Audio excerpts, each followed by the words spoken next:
जय भोलेनाथ। प्यारे भक्तगणों, आज श्रावण के चौथे सोमवार को श्रवण करें महादेव की पावन कथा। एक बार भोलेनाथ और माता पार्वती कैलाश पर्वत पर विराजमान थे।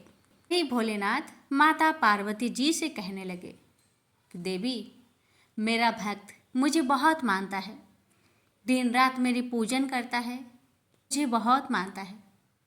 इस पर देवी पार्वती कहने लगी, हे देव मेरे भी भक्त मुझे बहुत मानते हैं, मेरी भी पूजा अर्चना करते हैं, भजन कीर्तन करते हैं, आपसे ज़्यादा मुझे मेरे भक्त मानते हैं। भोलेनाथ कहने लगे, नहीं देवी, आपसे ज़्यादा मेरे भक्त मुझे मानते हैं। इस बात पे दोनों जन में बहस हो गई। तो भगवान कहने लगे, ठीक है देवी, अगर आपको लगता है आपका भक्त मेरे भक्त से अधिक आपको मानता है तो चलिए हम दोनों परीक्षा करके देख लेते हैं कि किसके भक्त किसे ज़्यादा मानते हैं। तो देवी ने कहा, ठीक है प्रभु, चलिए। अब भोलेनाथ एक बूढ़ा भिखारन का रूप धारण करते हैं और माता पार्वती एक भिखारनी का रूप धारण करती है। अपने शरीर पे फटे पुराने कपड़े पहनकर भोलेनाथ पहले अपने भक्त के यहाँ जाते हैं। भोलेनाथ के भक्त एक राजा थे। महल के बाहर भोलेनाथ और माता पार्वती भिखारन के रूप में महल के बाहरी रास्ते के पास बैठ गए। यह देखकर महल से कुछ सिपाही बाहर आए और कहने लगे, क्या चाहिए तुम्हें, जाओ यहाँ से। तब भेषधारी भिखारी बाबा कहने लगे, मुझे राजा से कुछ बातें करनी हैं, कृपा करके राजा को हमारी ये संदेश पहुँचा दीजिए। सिपाही गए राजा के पास और कहने लगे, महाराज दो भिखारी आए हैं, आपसे बातें करना चाहते हैं, उनको कुछ काम है। तो राजा ने पूछा, कैसे आए हैं भिखारी? तो सिपाहियों ने कहा, फटे पुराने मैले कपड़े पहनकर आए हैं। अब राजा ने सोचा, मैं भिखारी से बात करूंगा तो मेरी इज्जत चली जाएगी, इसलिए राजा ने अपने सिपाहियों से कहा, जाकर थोड़ा अनाज उन दोनों को दे दो और यहाँ से विदा करो। अब सिपाही थोड़ा बहुत अनाज लेकर भेष रूपी भोले बाबा और माता पार्वती के पास गए और उन्हें भिक्षा देने लगे। तभी भोले बाबा ने कहा, मुझे भिक्षा नहीं चाहिए, हम भिक्षा लेने नहीं आए हैं, मुझे तो सिर्फ महाराज से थोड़ा सा बातें करना था, कृपा करके उन्हें यह संदेश दे दीजिए कि हम उनसे बातें करना चाहते हैं। अब सिपाही फिर से महाराज के पास गए और कहने लगे, महाराज वो भिखारी तो भिक्षा लेने से इनकार कर दिए, वे कह रहे हैं कि उन्हें भिक्षा नहीं चाहिए, उन्हें आपसे बात करनी है। तो राजा कहने लगे, अगर वह नहीं मान रहे हैं तो उन्हें खदेड़ो यहाँ से, जाकर बोलो भिक्षा नहीं चाहिए, महाराज तुमसे बातें नहीं करेंगे, तुम जाओ यहाँ से, भागो। अब सिपाही जाकर दोनों भिखारन को कहने लगे, भागो, राजा तुमसे नहीं मिलेंगे, जाओ यहाँ से। तब फिर भिखारी बाबा बोले, मैं तब तक नहीं जाऊँगा जब तक महाराज आके हमसे ना मिल ले। अब सिपाही फिर गए महाराज के पास और कहने लगे, महाराज भिखारी तो बहुत जिद्दी है, कह रहा है आपसे बिना बातें किए वो यहाँ से नहीं जाएगा। तभी राजा गुस्से में चिल्लाकर कहा, जाओ उन दोनों को धक्के मार कर यहाँ से खदेड़ दो। तो भोलेनाथ राजा की ये बातें सुन लिए, उन्हें बहुत दुख हुआ और उन्होंने माता पार्वती से कहा, देवी चलिए, ये लोग हमें धक्के मार के निकाले, उससे पहले हम स्वयं ही यहाँ से चले जाते हैं। अब भोलेनाथ और माता पार्वती दोनों यहाँ से रवाना हो गए। अब गए माँ पार्वती के भक्त के घर। वहाँ पर एक बुढ़िया माई रहती थी जो बहुत गरीब थी। उसका पति भिक्षा मांगकर अपना घर का पालन पोषण करता था। उस बुढ़िया का अपने पति के सिवा और कोई नहीं था। भोलेनाथ और माता पार्वती वो बुढ़िया के घर के द्वार पर बैठकर आवाज़ लगा रहे हैं, भिक्षाम देही, भिक्षाम देही। तभी बुढ़िया माई घर के भीतर से बाहर आई। बुढ़िया माई को देखकर पार्वती माता भिखारन के रूप में कहने लगी, हे माई, हमें बहुत ज़ोर से भूख लगी है, कुछ खाने को है तो दे दो। बेचारी बुढ़िया माई भूखी बैठी हुई थी, उसका तो कभी पेट भरता तो कभी उपास ही सो जाती थी। क्योंकि हमेशा उसके पति को भिक्षा नहीं मिलती थी और उस दिन भी उसके घर में एक अनाज तक नहीं थे। तो बुढ़िया माई हाथ जोड़कर कहने लगी, बाबा, हे माता, मेरे घर में कुछ खाने के लिए नहीं है, लेकिन हाँ, पीने के लिए पानी है। आप कहे तो आपके लिए पानी लेकर आओ। तो माता कहने लगी, हमें जोर से भूख लगी है, हमें खाना ही चाहिए। तो बुढ़िया माई कहने लगी, हे माता, आप थोड़ी देर बैठिए, मेरे पति भिक्षा लाने गए हैं, क्या पता कुछ मिल जाए तो मैं आपको बनाकर खिला दूँ। आप दोनों आइए, घर के अंदर पलंग पर बैठ जाइए। दोनों बूढ़ा बूढ़ी घर के अंदर एक पलंग थी छोटी मोटी, उसी में बैठ गए और इंतजार करने लगे, बुढ़िया माई हमें क्या खिलाती है। घर बुढ़िया माई के पति पूरे गांव में भिक्षा मांग रहे हैं, लेकिन उन्हें किसी घर से भिक्षा नहीं मिली। बेचारे पूरा परेशान। अंत समय में एक घर मिला, जिस घर में उन्हें 2 मुट्ठी चना का सत्तू दिया गया। वही सत्तू लेकर बेचारा बूढ़ा अपने घर को आया और घर में देखा 2 भिखारन बैठे हैं। यह देखकर बहुत क्रोधित हो गया। क्रोधित अवस्था में वह बूढ़ा अपने घर के अंदर जाकर बुढ़िया के कानों में कहता है, ये क्या तुमने भिखारन को बैठा लिया है घर में? खुद का खाने का ठिकाना नहीं, उन्हें बैठा कर रखी है। बुढ़िया कहने लगी, ऐसा मत कहिए, उन्हें भूख लगी है। अतिथि भगवान के स्वरूप होते हैं, इसलिए मैं उन्हें बैठा कर रखी हूँ। आप ऐसा मत कहिए। क्या मिला है दिखाइए, दिखाइए मुझे, मैं उन दोनों को बनाकर खिला दूँ, वो बहुत भूखे हैं।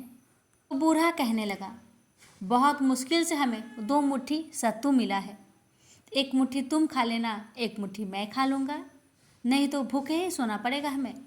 बुढ़िया कहती है, नहीं, ऐसा मत कहिए, हम दोनों अतिथि को ही सत्तू खिला देते हैं, आप नाराज मत होइए। तो बूढ़ा पति मान गया, ठीक है, जैसी तुम्हारी मर्जी। अब बुढ़िया माई 2 गिलास में सत्तू को घोलकर भोलेनाथ और माता पार्वती को देती है। भोलेनाथ और माता पार्वती उसे ग्रहण कर लेते हैं और उन्हें बहुत शांति मिलती है, बहुत खुश होते हैं। खुशी मन से भोलेनाथ और माता पार्वती वो बूढ़ा बूढ़ी के घर से चले जाते हैं। जब रास्ते में पहुंचते हैं तो माता पार्वती कहती है, हे भगवान, इस बूढ़ा बूढ़ी की कष्ट को आप दूर कीजिए। आपने देखा ही, ये बूढ़ा बूढ़ी खुद भूखे रहकर दोनों को कैसे सत्तू पिलाए। हे भगवान, उन पर कृपा करें। तब भोलेनाथ कहते हैं, जरूर देवी, जरूर। भगवान वहीं से, शिव जी वहीं से अपने हाथ को ऊंचा उठाते हैं और देखते ही देखते बूढ़ा बूढ़ी का घर महल में बदल गया और घर में अन्न धन के भंडार भर गए। दोनों बूढ़ा बूढ़ी को कुछ समझ में नहीं आ रहा था, ये अचानक अपना घर महल कैसे बन गया। तो दोनों बूढ़ा बूढ़ी परेशान हो गए, जी हमारा घर महल बन गया, अन्न धन का भंडार भर गया, अचानक ये कैसे हो गया, क्या हो गया, कहीं हम दूसरा घर में तो नहीं आ गए। ऐसी विचार करते करते सुबह से रात हो गई और रात होते ही दोनों बूढ़ा बूढ़ी को नींद आ गई। उसी नींद में भोलेनाथ और माता पार्वती भिखारी के रूप में बने उन्हें दर्शन देते हैं और फिर कहते हैं, वो भिखारी और भिखारन हम दोनों ही थे, हम तुम दोनों की परीक्षा लेने के लिए आए थे। तुम अपने परीक्षा में सफल उतरी, इसलिए मैं प्रसन्न होकर तुम्हारे सब कष्ट को दूर कर दिए। हमेशा सुखी रहो, ये मेरा आशीर्वाद है। कहकर भोलेनाथ और माता पार्वती अंतर्ध्यान हो गए सपने से। ये जानकर बूढ़ा बूढ़ी बहुत प्रसन्न हुए। शिव जी और माता पार्वती को बहुत बहुत धन्यवाद करते हैं। भोलेनाथ और माता पार्वती की कृपा से उस बूढ़ा ब्राह्मण का घर खुशियों से भर गया। उधर भोलेनाथ के भक्त के घर में जो राजा थे, उन पर माता पार्वती का कोप हुआ। उनके कोप के प्रभाव से राजा भिखारी बन गया, उसका महल झोपड़ी बन गई। राजा ये सब अचानक होते देख आश्चर्य में पड़ गया और माथा पीटने लगा। अचानक हमसे कौन सी गलती हो गई जो हमारा महल झोपड़ी में बदल गया। ऐसा विचार करते करते राजा की आंखें लग गई। तभी माता पार्वती और भोलेनाथ सपने में दर्शन देते हैं, भिखारी के रूप में बताते हैं, हम दोनों भिखारी नहीं, तुम्हारे महल पर द्वार पर कब से बैठे थे तुमसे बातें करने के लिए, लेकिन तुम भिखारी से मिलने से इनकार कर दिया। इसी घमंड की वजह से तुम्हारा महल झोपड़ी में बदल गया है। इतना कहकर भगवान और माता पार्वती अंतर्ध्यान हो गई। प्रेम से बोलिए हर हर महादेव, माता पार्वती की जय। एक बार भगवान शिव और माता सती दोनों अगस्त ऋषि के पास कथा सुनने के लिए गए। अगस्त ऋषि ने माता सती और भगवान शिव को देखा, इतने भाव में आ गए। दिव्य आसन पर बैठाकर लगे पूजा करने। जब ऋषि अगस्त कथा के वक्त होकर भगवान और माता का पूजन करने लगे तो माता सती ने सोचा कि लगता है इनका ज्ञान हमारे ज्ञान से कम है, छोटे हैं तभी तो हमारी पूजा कर रहे हैं। माता सती कहने लगी, बाबा भी कहाँ कहाँ लेकर आ जाते हैं, ये कौन सी कथा सुनाएंगे, यहाँ पर ध्यान दीजिए। सुनने से पहले श्रद्धा समाप्त हो गई। सुना किसने? त्रेता युग का समय है, राम जी अवतार ले चुके हैं। जिस दंडकारण्य में बाबा कथा सुनाते आए थे, इस दंडकारण्य में सीता जी, राम जी और लक्ष्मण जी रहते हैं। जब बाबा आकाश मार्ग से जा रहे थे तो भगवान की लीला पृथ्वी पर चल रही थी। बाबा ने सोचा कथा सुनकर कान तो धन्य कर लिए, अब आँख भी धन्य कर लेता हूँ। बाबा ने रघुनाथ जी को देखा। जैसे ही शंकर भगवान को राम जी दिखाई पड़े, सती माता ने कथा सुनी। पता ही नहीं कि भगवान राम रो भी रहे थे। उनकी पत्नी के हरण के बाद भगवान ने जयकार करके प्रणाम किया। माता सती ने मन में सोचा, क्या यह भगवान है? भगवान क्या अपनी पत्नी के लिए कभी रोते हैं क्या? और यह भगवान है तो इनको अपनी पत्नी के बारे में पता नहीं होगा क्या? नहीं, यह भगवान नहीं है। अनेक प्रकार के समस्या जो कि माता को समझ नहीं आई।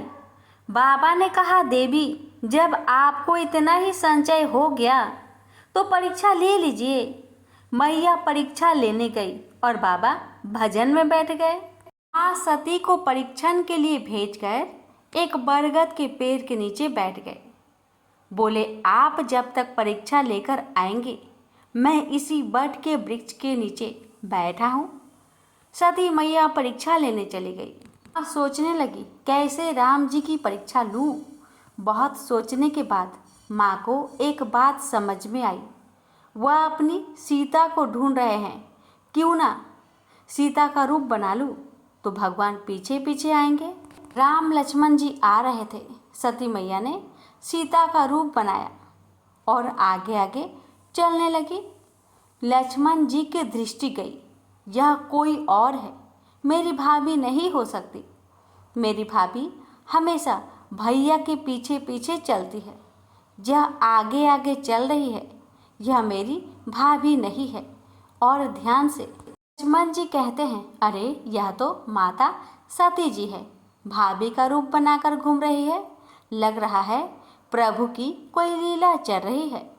लक्ष्मण जी मौन हो गए।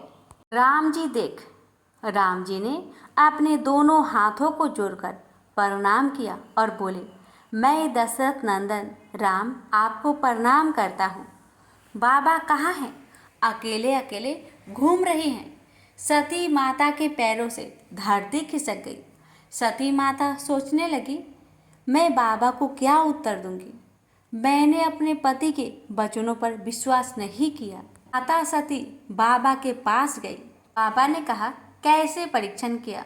माता ने बाबा से झूठ कह दिया।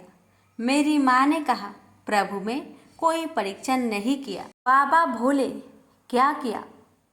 जो आपने किया वही मैंने भी किया। बाबा को विश्वास नहीं हुआ। इतना समझाता रहा, मान जाओ, पर बिना परीक्षण लिए आ गई। शंकर जी ध्यान अवस्थित हुए और ध्यान में जाकर सब देखा। मेरी सती ने माँ का रूप बनाया। बाबा को बड़ा कष्ट हुआ। बाबा कहते हैं, यह सती का अपराध नहीं है, यह भगवान की माया का अपराध है। यह राम जी की माया ने सती से झूठ कहलाया है। मेरी सती झूठ नहीं बोलती। शंकर भगवान ने सोचा कि अब जब जब मैं सती को देखूंगा तो मुझे लगेगा माता को देख रहा हूँ, और जिसे देखने के बाद माँ की याद आएगी, उनके साथ में गृहस्थ जीवन का निर्वहन कैसे करूँगा।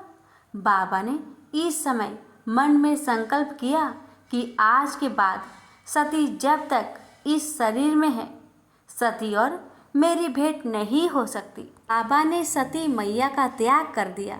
आकाशवाणी हुई, जय जयकार हुई। माता सती ने बहुत पूछा, क्या प्रण लिया है? बाबा नहीं बोले। किसी बात से अगर किसी को कष्ट हो तो मौन धारण कर लेना चाहिए। माता सती ने बाबा से पूछा, हे प्रभु, आपने कौन सा प्रण ले लिया है? बाबा नहीं बोले। कैलाश गए और बाबा समाधि में लग गए। बाबा 88,000 साल समाधि में रहे। भगवान शंकर जागे और राम नाम का सुमिरन करने लगे।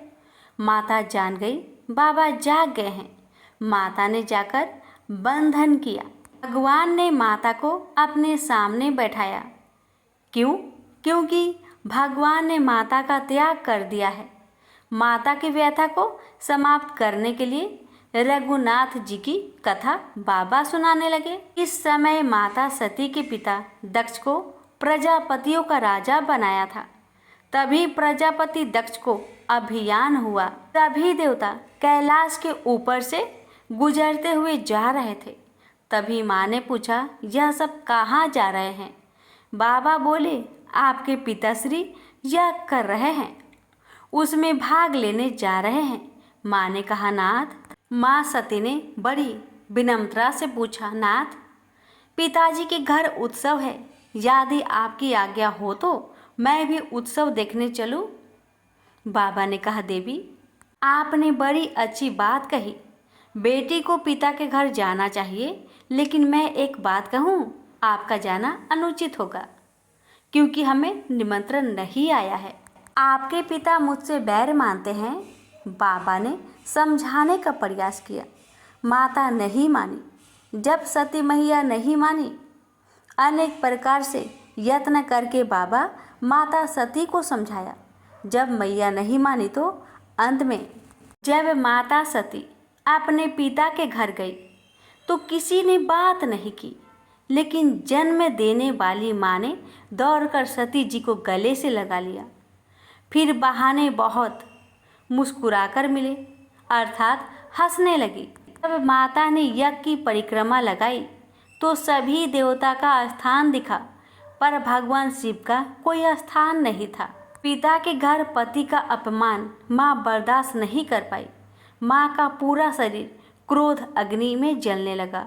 माँ ने कहा, हे देवगण, हे मुनिगण, ध्यान से सुनिए। आज आप लोग में जिसने भी निंदा की है और सुनी है, सबको दंड मिलेगा।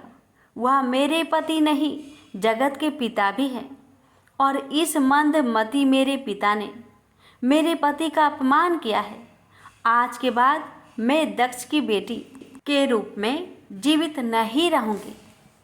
दाहिने पैर के अंगूठे से योग अग्नि को प्रज्वलित किया और माँ ने अपने आप को जलाकर भस्म कर लिया। नारद जी ने यह बात बाबा को कैलाश पर जाकर बताई। भगवान को आया क्रोध, जटा से केश निकालकर पटका और वीरभद्र को प्रकट किया। बाबा ने वीरभद्र को कुपित करके भेजा। वीरभद्र ने दक्ष के सिर को पकड़ा और गर्दन से धड़ से अलग कर यज्ञ कुंड में डाल दिया। विध्वंस हो गया। बाद में बाबा को यज्ञ की रक्षा के लिए बुलाया, क्योंकि यज्ञ स्वयं नारायण का रूप है। माता ने शरीर छोड़ने से पहले वर मांगा। माता सती ने जन्म जन्म तक भगवान शिव की अर्धांगिनी होने का वर मांगा। तब भगवान श्री हरि ने वरदान दिया। तब माता ने राजा हिमाचल के घर पार्वती के रूप में जन्म लिया। तब नारद जी पहुँचे। राजा हिमाचल ने स्वागत किया, पार्वती जी को बुलाया, हाथ की रेखा बताई और कहा कि मेरी बेटी के दोष और गुण बताए। नारद जी रेखा देखकर बोले, महाराज, आपकी बेटी समस्त सद्गुणों की खान है। उनका नाम उमा अंबिका भवानी होगा। संसार की देवियाँ आपकी बेटी के नाम का स्मरण करके पतिव्रत का पालन करेगी। आपकी बेटी का सौभाग्य अखंड रहेगा। आपकी बेटी के कारण आपको यश की प्राप्ति होगी। हिमाचल कहते हैं, अब पति के बारे में बताइए। नारद जी बोले, अभी मैंने बताया है, वह सारे गुण अवगुण शंकर जी में विद्यमान है। हिमाचल जी पूछते हैं, मेरी बेटी का विवाह उनसे कैसे होगा नारद जी? नारद जी बोले, माता ने छोटी सी अवस्था में कठिन तप किया। आकाशवाणी हुई। आकाशवाणी ने कहा, पार्वती जी आपकी मनोकामना पूर्ण हुई। पिताजी बुलाए तो घर जाएगा। भगवान शिव को वैराग्य हुआ तो श्री राम ने दर्शन दिए और कहा। भगवान राम ने अनेक प्रकार से भगवान शिव को मनाया। शिव कहते हैं, प्रभु यह उचित तो नहीं होगा, पर आपकी आज्ञा सिरोधारी है।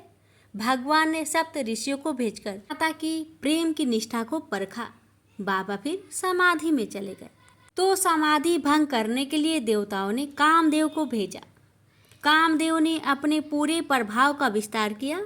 जब अपने काम का कोई प्रभाव नहीं पड़ा, वह कामदेव ने आम के पल्लव के पीछे छुपकर 5 बाणों की एक साथ सीधा पांचों बाणों को भगवान के हृदय में उतार दिया। जैसे ही 5 बाण बाबा के हृदय में लगे, बाबा के नेत्र खुले। लगे देखने किसने मारा, तभी बाबा की दृष्टि कामदेव पर गई। तीसरा नेत्र खुला और कामदेव भस्म हो गए। आधी से बाबा बाहर आए तो सभी देवताओं ने बाबा की स्तुति गाई और उन्हें प्रसन्न किया। ब्रह्मा जी भगवान शिव से कहते हैं। ब्रह्मा जी बोले, आप तो अंतर्यामी हैं, सब जानते हैं। शंकर जी बोले, बताइए किस कारण हेतु आए हैं? ब्रह्मा जी बोले, देवता आपके विवाह का दर्शन करना चाहते हैं। बाबा ने अनुमति दी। सप्त ऋषि गए हिमाचल के यहाँ। सभी देवताओं ने विवाह की तैयारी की। सभी बाबा के गण बाबा को संवारने लगे। एक गण ने बाबा की जटाओं का मुकुट बनाया, तभी दूसरे ने सांपों का मोर बनाकर बाबा को पहना दिया। सांपों के कंगन कुंडल बनाकर गण ने बाबा का श्रृंगार किया।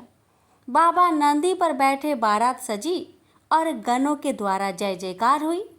जब देवगणों ने बाबा का स्वरूप देखा तो भगवान विष्णु ने कहा, भी देवगण बाबा से पहले चले गए। बाबा ने कहा, सभी भूत प्रेत को बुलाओ। तभी भृंगी ने अपना बिगुल बजाया तो चारों दिशाओं में हर हर महादेव की आवाज़ आने लगी। यह जय घोष भूतों द्वारा हुआ। और सभी भूत कैसे आए? ऐसे ऐसे भूत आए जिनका वर्णन नहीं किया जा सकता। सभी देवताओं की आवाज़ आई, हर हर महादेव कि जब सब देवताओं ने भूतों को बारात में नाचते हुए देखा तो सभी आश्चर्यचकित हो गए। 2 सहित जब बाबा की बारात नगर में पहुँचे तो सारे हाथी घोड़े आगवन भाग गए। सभी ने अपने दरवाजे बंद कर दिए। बाबा द्वारा पूजन के लिए पहुँचे। मैना मैया आई। जैसे ही बाबा का भयंकर रूप है, मैना जी ने देखा, विलाप करते हुई अंदर चली गई। फिर नारद जी ने रानी मैनावती और हिमाचल जी को पार्वती का पूर्ण जन्म का याद कराया, अनेक प्रकार से समझाया। बाबा महादेव ने पीताम्बर वस्त्र धारण किए। मंडप में पूजन हुआ, विवाह संपन्न हुआ और सभी देवताओं ने बाबा की जय जयकार करते हुए कहने लगे, पार्वतीपति महादेव जी की जय हो। एक बार भगवान शिव भगवती पार्वती के साथ कैलाश के शिखर पर विहार कर रहे थे। उस समय पार्वती का सौंदर्य खिल रहा था। उस सौंदर्य को देखकर भगवान शिव मन ही मन सोचने लगे कि नारी का जन्म अत्यंत शोभनीय है। फिर उन्होंने प्रेम से विभोर होकर पार्वती का मुखमंडल स्पर्श करते हुए कहा, प्रिय, तुम्हारी कृपा से मेरी सारी मनोकामनाएं पूर्ण हो चुकी है, कुछ भी शेष नहीं रहा। फिर भी मेरी एक इच्छा है, तुम उसे पूर्ण कर दो।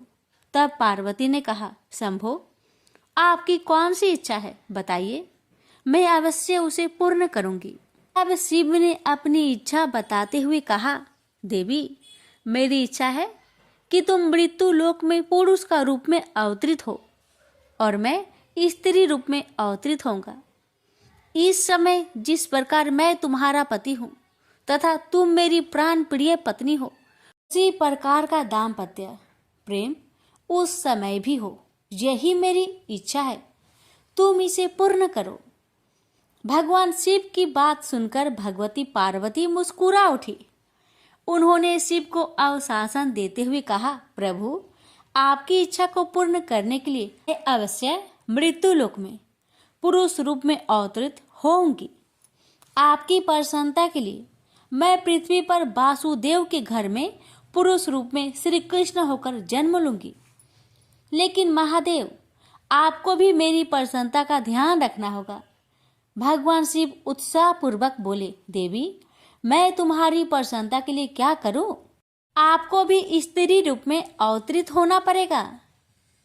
पार्वती ने भी अपनी इच्छा बताई।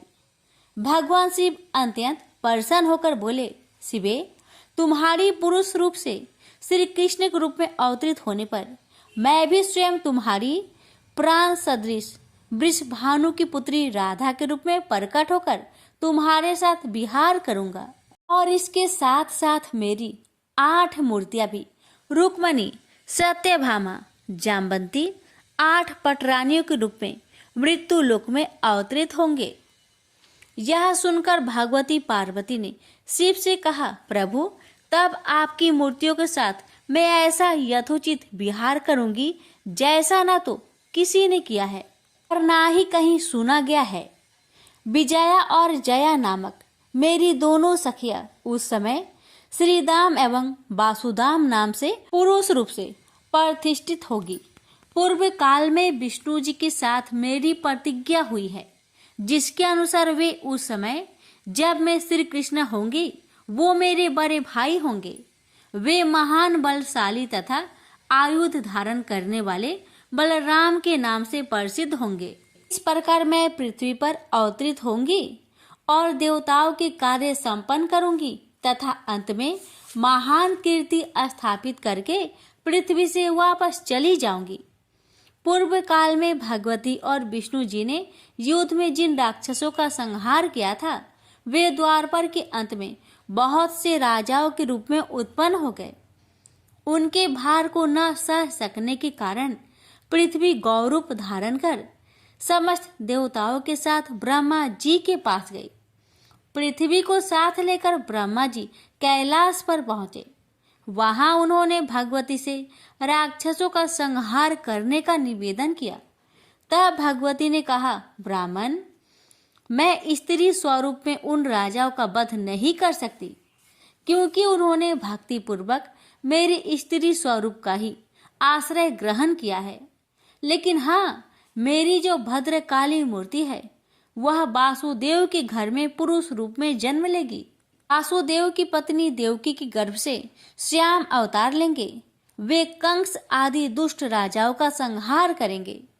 भगवान विष्णु भी अपने अंश से उत्पन्न होकर महाबली अर्जुन के रूप में प्रसिद्ध होंगे। धर्मराज युधिष्ठिर होंगे। पवन देव भीमसेन तथा अश्वनी कुमारों के अंश से नकुल और सहदेव उत्पन्न होंगे। ये सब धर्मपरायण होंगे। दुष्ट दुर्योधन आदि का पांडवों से युद्ध होगा।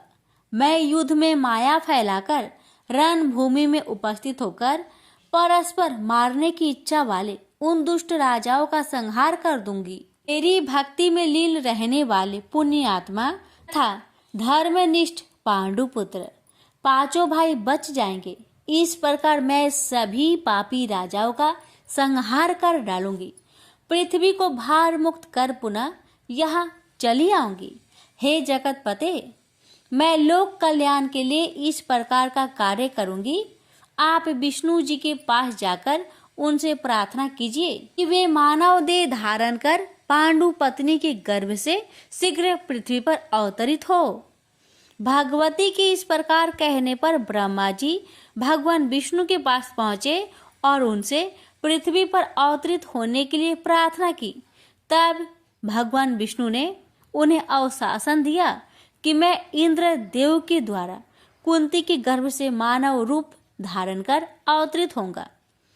इस प्रकार ब्रह्मा जी से प्रार्थना करने पर साक्षात भगवती देवताओं का कार्य सिद्ध करने के लिए अपने अंश से वासुदेव पुत्र श्री कृष्ण रूप में अवतरित हुई और भगवान विष्णु ने भी महान बल पराक्रम श्री बलराम तथा पांडु के दूसरे पुत्र अर्जुन इन दो रूपों में जन्म लिया। भगवान शिव भी पीछे नहीं रहे। उन्होंने श्री वृषभानु गोप के घर में अपनी लीला से स्त्री रूप से जन्म लिया और राधा नाम से विख्यात हुए। उन्होंने प्रतिदिन कृष्ण के पास जाकर प्रेम पूर्वक उन्हें अपनी गोद में बैठाकर अत्यंत आदर से उन्हें देखा करती। प्रेम से बोलिए उमापति शंकर भगवान की जय। जय श्री कृष्ण। राधे राधे। उज्जैनी में राजा चंद्रसेन का राज था। वह भगवान शिव का परम भक्त था। शिव गणों के मुख्य मणिभद्र नामक गण उसका मित्र था। एक बार मणिभद्र ने राजा चंद्रसेन को एक अत्यंत तेजोमयी चिंतामणि प्रदान की। चंद्रसेन ने इसे गले में धारण किया तो उसका प्रभा मंडल तो जगमगा ही उठा। साथ ही दूसरे देशों में उसकी यश कीर्ति बढ़ने लगी। उस मणि को प्राप्त करने के लिए दूसरे राजाओं ने प्रयास आरंभ कर दिया। कुछ ने प्रत्यक्षतः मांग की, कुछ ने विनती की। चूंकि वह राजा की अत्यंत प्रिय वस्तु थी, अतः राजा ने वह मणि किसी को नहीं दी। अंततः उन पर मणि आकांक्षी राजाओं ने आक्रमण कर दिया। ये भक्त चंद्रसेन भगवान महाकाल के शरण में जाकर ध्यान मग्न हो गया। जब चंद्रसेन समादित्य था तब वहां कोई गोपी अपने छोटे बालक को साथ लेकर दर्शन हेतु आई। बालक की उम्र थी 5 वर्ष और गोपी विधवा थी। राजा चंद्रसेन को ध्यान मग्न देखकर बालक भी शिव की पूजा हेतु प्रेरित हुआ। वह कहीं से एक पाषाण ले आया और अपने घर के एकांत स्थल में बैठकर भक्ति भाव से शिवलिंग की पूजा करने लगा। कुछ देर पश्चात उसकी माता ने भोजन के लिए उसे बुलाया, किंतु वह नहीं आया। फिर बुलाया, वह फिर नहीं आया। माता स्वयं बुलाने आई तो उसने देखा बालक ध्यान मग्न बैठा है और उसकी आवाज सुन नहीं रहा है। तब क्रोध हो माता ने उस बालक को पीटना शुरू कर दिया और समस्त पूजन सामग्री उठाकर फेंक दी।